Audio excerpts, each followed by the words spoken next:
Nyambura Mundia, and this is Swaiba Podcast, the Audible African Woman Kenya Election Series. And we are excited to be having our third episode with our guest, Rachel Mwikali, who will be introducing herself shortly. On this episode, we will be exploring how Kenyan women experience elections, but more specifically, we're talking about what are the gains for women in this election, especially around the manifestos we saw, but also around frameworks, frameworks such as the Kenya Vision 2030, the SDGs. But before we go into that, Mikali, it is lovely to have you. Please introduce yourself. Thank you. Thank you, Nyambura. And it's always nice to be in your podcast. So, my name is Rachel Mwikali. I work for Coalition for Grassroots Human Rights Defenders, which is a social movement of grassroots activists, feminists, and community organizer. And I also sit in the Youth Advisory Board for Royal Danish Embassy here in Nairobi, and also the Global Board for Danish Minister of Development Cooperation, and Look it's at you. nice to be here and to speak about the election. Yeah. Yes. Well, looking at your portfolio, I think you're the best person to talk to us in terms of what do you think are the gender equality gains for women and generally as a country in this election. I think, to be honest, we are not yet there, but Okay. I'm happy the way we have seen women coming up for top political Positions. Yeah. public positions. Mm. I think it's the first time we are having 3 women for vice president candidates. This is true. Very strong women leaders, not just because they are women, but very strong They women have articulated leaders. the issues the They right have way. articulated the issue, they have good track records. But at the same time, seeing more young women and women also contesting for presenting themselves for political position. But also the other thing that I'm really impressed is seeing on how the politics have evolved around gender equality and feminism. And if I can quote, I remember when the Azmio side was announcing their deputy, Honorable Martha Karua, super amazing woman, and with good track record. Remember what the Azmio running mate, the Azmio candidate was saying. We are tired of a country that is male. Was it male dominated? Yeah. Such words are feminist language words. This is true. And I was like, it's so impressive to see that at this time of 21st century, which I believe is the women revolution century, having political goodwill of people's of candidates speaking about women. And I remember it trickled down now even within our own spaces, like also through our principal campaign. I remember even posting and saying, we are not there, but seeing now people embracing things that we would have embraced, or agenda would have embraced long time ago, Longer it time ago. matters. But at the same time, for me also, the thing, even if you talk about gains, it's not just only the deputy president. We need to have a woman president. We need to see Coming. women contesting for presidency. So this is also like a way of saying that we have been doing this work, and also thanks to the feminists, the women movement, also the CSO, the country, Yeah, because for bringing this conversation to life, and Yeah. also for inspiring And for more keeping young the women. momentum. Exactly. Yeah. Because it has not been easy. But also I think the other side is also a bit tricky because it's still the same political dynamics of women experiencing online violence, especially political leader, Yeah. it still continues. Which brings me to the next question. Do you think, well, technology and innovation is is said to have brought democracy nearer to women as or marginalized group. What is your feel in terms of how the online interaction has been, especially for women who are voters, but also women who are running for office in the current election? It reminds me a project that the government of Denmark was doing through the Embassy of Denmark here in Nairobi Okay. on tech for democracy. And I remember like listening to these powerful political leaders from both Divide, Kenya Kwanza and Azmio sharing the experience. And it really made my heart got broken because the kind of violence that is in online space, which some have also experienced being an activist and community organizer and working within the civil society space, is that violence does not choose. And these are the things that you need to condemn and put the online violence as part of also gender-based violence. Yeah, And it should be absolutely. documented. Yeah. It should be called out because men, looking in terms of also the digital space, is mostly male-dominated. The patriarchy that we fight in physical spaces is also has been transferred to yeah. online spaces. So you find sexist word being used towards women I've seen it even in some platform that I am in, within even Madare and outside Madare, where every time I have to remind people and tell the public that these kind of words you're using, they are problematic. Get into private space of female candidates, using the body politics, which contravene or contradict the bodily autonomy and integrity, people not respecting that. It's kind of not okay, and men not being also targeted, but only female candidates being are targeted. targeted. But at the same time, also it brings in a good avenue where we have been able to see also some women taking the advantage of the tech and being able to reach out through their viewers. I've seen some women having even online Facebook lives with their constituents member Yes. and telling them these are my manifesto and these are the things I'll be doing, or you can ask me question based on the things that are happening. But at the same time, there's also another part of where the information comes, and I know we in Nigeria, people are talking about misinformation, disinformation, but also malinformation. And for the malinformation is also a critical one where people need to check on now the information that you have shared with someone privately, but people, especially men, have been able to use it towards or against female candidates. Yeah, especially the private Conversations that you conversation have or with someone conversation intimately. videos. Yeah. You see, it shouldn't be like men shouldn't use it. It's weaponized against yeah, women. it has been weaponized against women, which Yeah. shouldn't be the case. Yeah. You know what? When we're having these conversations, I'm wondering whether there's a way of centering women, both as political leaders, but also as voters, away agency, away from the SGBV. Because if I feel like women, I mean, like you, are political activists, and myself, young women are out there doing things, but then because of the conversation around SGBV, that's not seen. So it would be nice to highlight. I mean, Yeah, it's important to highlight because this online violence is also gender-based violence, sexual gender-based violence, and I think it's also about the narrative. Like the narrative that has been given, also it's up to us to shift this narrative and say this is also part of violence, and we should not excuse it. We should not normalize. It's bad and it should not go on. Because if you look in terms of statistic and the way, even within your own spaces, why is it not targeting men? Because socially, culturally, men have been put in a space they can walk away with anything. Anything, yeah. And for them, it gives them, in fact, a high level of we accept in terms of the politics of morality. Like for men is okay, but for women is not okay, which is not okay. Like in terms of ensuring that anybody, they have also their bodily autonomy and integrity to be respected and to be valued. And if you look even around, if you talk about gender-based violence, and if you look a lot of even the sustainable development goals, they cut across everything, like women gender equality, women involvement in this kind of spaces, and even in decision making, safety. Yeah. And now you're talking about peace. When you interfere with my own rights, also you're interfering with my own peace. Yeah. And you're interfering also with my own democracy. And if you're having democracy that does not respect women's rights, it's a problem for a country. It's true. And when we were speaking earlier and we talked about, other frameworks like the UN Security 2250 and 1325, when it talks about participation of women and youth, but then how that is implemented, especially around elections, where we are talking about, violence against women and young people.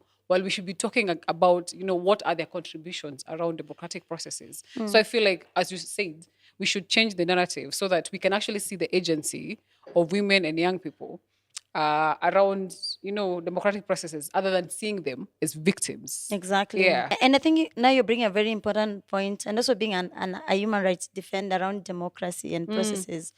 And one of the things that for me also it's a worry, and a country we need to be careful, even after this election. How do we protect our democratic processes? How do we protect our democracy? Because with the zoning of political parties, both as Kenya Kwanza and Azimio, most women has been victim of this unconstitutional and democratic process from their parties. So you find a lot of women have been, because of the zoning and also the party demanding so much for you to be money and in terms, yes, resources, and majority of women don't have a lot of money. So you find a lot of women, their rights were taken away in terms of their participation for the electoral process, which is not okay. But you find also there have been vocal women and also candidates who are women who opted also to go for independent as independent candidates, which is also, if you ask me, is a beautiful thing, because it shows also, if you're not listening here, it's not about just the political party, but also it's about my agenda I can go to But also the another. electorates that believe in me. Exactly, in the Yeah. electorate that believe in you. But now, if you talk about peace, now there's been a lot of conversation about peace, prayer, um, sessions, and peace committee. But my worry is that it does not center in the factor of women discussion, like the way you're saying the UN Security Council Resolution 1325, where it reminds me, one of the campaign we did in 2017 was a campaign called "With Other Partners, Women We Are Afraid." We are Oh, afraid you're of, afraid. we are afraid we are not safe. We are afraid of gender-based violence. We are afraid of even the women who have kids, their kids being um, abused or killed by the system. You find this time also, even for me, when you talk about security, even me, I'm afraid because being a woman, where we have had the gender agenda versus now the inequality agenda, people seeing one Yeah. side of the political divide, seeing gender agenda is not the most important, inciting the patriarchal system. The patriarchy now saying that during election, you women, you'll not be on top of us. So we'll ensure that we put everything, not for you to go and vote.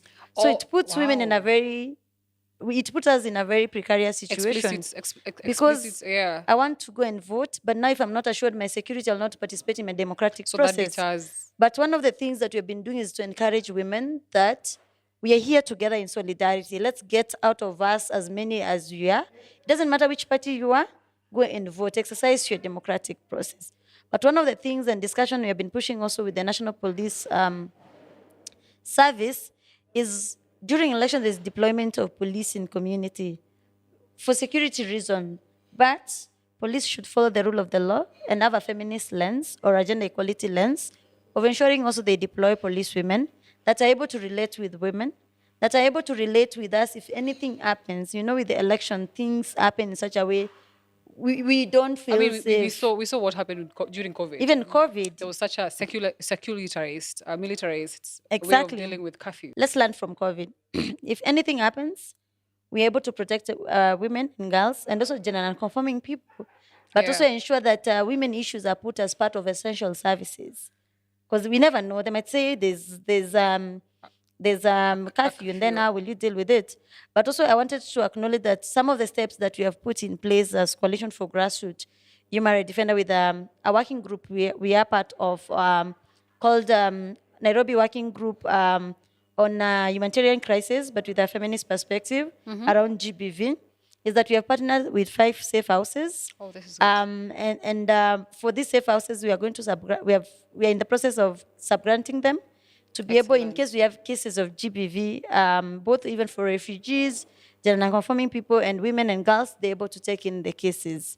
And this was made possible through the support of Women Refugee Council through the Ministry of Foreign Affairs for That's Denmark. a very good project, Yeah. especially now, because I think one of the things that you worry about, especially if you have to work Yeah. or are caught up in the wrong place as a woman, is that you worry about your personal safety. So Exactly. that's a very good project. Yeah, and you see, these are things that our government, like, even if you ask me, I was expecting to see a manifesto that has safe houses as a priority for women, and being that also the president is leaving, his time is ending, and he had committed himself last year during the General Equality Forum funds like feminist leadership, Yes, funds there to was a lot end of that with GBV. language in And Gender now I'm Equality worried, Forum. like, you're living, and What in this happens? manifesto, both for Azimio and Kenya Kwanza, I'm not feeling the feeling of effective way of dealing with GBV mechanism in place. At the same time, we have seen some of these party, that majority of these party leaders, that are leaders not respecting women candidates. This is true. So do you feel that there's a risk of losing the gains that we have gained, especially around the Gender Equality Forum, but also other processes that have been ongoing in terms of gender equality around I think governance and sustainable development? I think I'll say it's a yes and it's a no. Yeah. It's a yes in terms of if we are not holding accountability for this kind of commitments, and if you are not also organized. It does not matter which government majority are leaning into, but the point is that after they get into power, are we holding them into account to implement Yeah. the things either they are committed or the progressive laws and policy that were put in place to support women? And it's no, because at this moment you can feel even the country is in that momentum of gender equality. This is true. Yeah, There's a everybody lot now of is talking. conversation. There's a lot of Conversation conversation, even around. in school. Even the people who I used to see being patriarchal and problematic, now they're like, yes, gender equality, gender equality, gender equality. Do you think we're at a tipping point as a country? Not really. Okay. I think one mistake we need to avoid is not just because we have three women contesting for vice president, it means like we are there. We are not yet there. No. We need a 50-50 playground. And also this comes to maybe how many MCAs will be elected. Yeah, in terms of numbers, we're still doing how very many badly. MP women MP will be elected, how many women senator will be elected, how many governor women will be elected. But at the same time, who is going to localize the practicality of two-third gender bill? Yes. At the same time, you have been seeing like a lot. If you see, even in the last 2 months, we have seen the high cost of living. The most people Which get has got affected are women Yeah. and kids. Yes, the citizen in general. But if you're talking about sustainable Also development, because the women and children are, economically Exactly. at a disadvantage. Yeah. and if you're talking about, let's say, sustainable development goals, if you ask me, it links to Article 43 of the Kenyan Constitution on socioeconomic and political rights. When you say everybody needs to be having a dignified life, everybody has to have like they need to have food, shelter, and everything. And we Yeah. are still in And a the cost country of life is going up. It's going up, and most family suffering. We need to rethink, but at the same time, not give up. But just know that we are in a moment that we can organize ourselves better. But also, there are lessons to learn. The work is not done. It's not Whatever yet done. happens, Yeah, we should not. I think for me, this is to encourage Kenyans and women in the country. We are not yet there. There's hope, but let's keep on pushing. 3 positions are not enough. 2 positions are No, not enough. Or no. 5 positions are not But enough. also the quality of life that we have. Exactly. As you said. Yeah. Yeah, so we need to keep on pushing. And this also translates back to young people. Even most of this leadership position, how many are young women? That's Especially because question. young women are disadvantaged because people, when we talk about leadership and power, first it's seen as male, and then after that it's seen as an older woman. So Exactly. younger women are left in between. And also and this is the thing also for me, I was really disappointed with debates. In terms of also how some questions were framed, which for me it's a worry also for gender equality. When you say someone, describe yourself, and seeing description being rooted to you're married to who and how many kids do you have, like such kind of politics. Like for women, it's always Exactly. an assigned unit of much your partner or Exactly. how many children you have, which are productive roles. And for me, this is a dangerous kind of narrative that the national media were putting. And I was expecting like the question about you being either a wife or a mother or a kid, it shouldn't be part of your leadership. Like for you to be a leader, because also we have to be very careful. The narrative we put, mostly they are putting the narrative that works against women because the already existing traditional culture, traditional way of where people are socialized is that it has been working against us.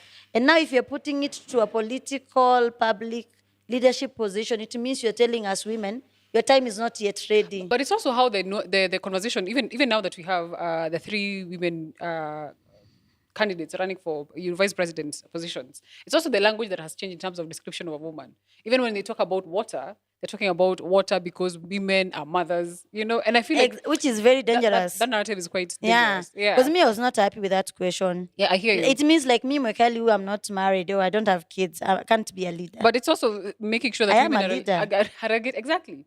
Yeah, we need to, I think for me, even after the election, this is the kind of narrative we need to say we are resisting. But I think also it's the involvement of spaces like this, Baraza Media Lab, in terms of engaging journalists and media in terms of how do you frame issues around gender equality. Yeah, and I agree with you, gender equality, but also with a feminist lens. Because if you tell them gender equality, they'll come still with the same question. How many kids do you have? Are you a mother to who? Are you?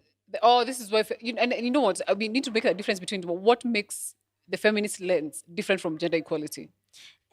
And if you ask me, Nyambura, it's where also you're not judged based of how you appear or present yourself. That's for me the feminist lens. Like around even the choice, like I'm Mwikali, I'm happy to be, let's say, single, or I'm happy to have 2 kids, or I'm happy to be whoever I am, but see what I'm bringing on the table. On the table. If you're Women looking should with be judged it, on the merits. if a woman chooses to say I'm a mother of so and so, it's fine. Because also women are not homogeneous. But if you want to box us, all of us, that we have to fit in this patriarchal system of retrogressive African culture that you being a woman, you need to be a mother, mother. a wife to so and so, and to be a relative to so and so, and a sister and a brother, it takes away my identity. So feminism, it retains my own identity of who I am and how I choose to present myself, not the way you people or the public choose to hear about my identity. And I think that's what was missing. Yeah. And for them, I think you bringing that card, yes, maybe they were trained to be progressive, but they sort of went back to this, what I Two called steps behind. retrogressive gender, the way you'll say, like the analysis that is very misogynistic This is true. and not progressive. You still are in the traditional way that you have to fit to be a leader because of being One, a two, wife three, to and for son. productive roles, and which goes to another thing. What you said earlier on. These narratives are likely, mostly going to, take away some gains that we've had. And especially what you said, reproductive role. Yeah, Sex is not just only for production, it's also for pleasure. So it means if you're having sex for pleasure, in this country, the way those questions were designed, now when you talk about manifesto and the questions, they were designed to fit certain class of women, not even young women. because I was going to You ask, did see? you feel like the conversation around manifestos and the agenda for women was quite elitist? I And think it was quite very, elitist and very ageism yeah. and not very young, very progressive. Yeah. But I think there were some, I don't want to say which party, but there was a party that at least tried. But I remember like seeing a question where one of the candidates in the presidential debate, the ones who attended, being asked, are you going to solve the two-third gender rule issue? And the way they answered, or the way he answered, I was like, I'm really disappointed. If you've been in power position, you could have done it a long time ago. And now you're trying to make a women issue and a youth issue is just by the way. I It's a thought, for me, peripheral if you ask issue. me, the main focus was around private sector, not human rights, not gender equality. All of these debates they have been observing it has been around the way the candidates were Yeah. and answering. Their focus was more on capitalist way But of it's also because things. I think the economy has been made to be about processes and trade and far away from human beings. And when you say human beings, mostly women who are only seen as laborers, and not really participants of the participants or of the economy, right? Yeah. Yeah. But there's one thing really impressed me. People now have realized the power of county governments.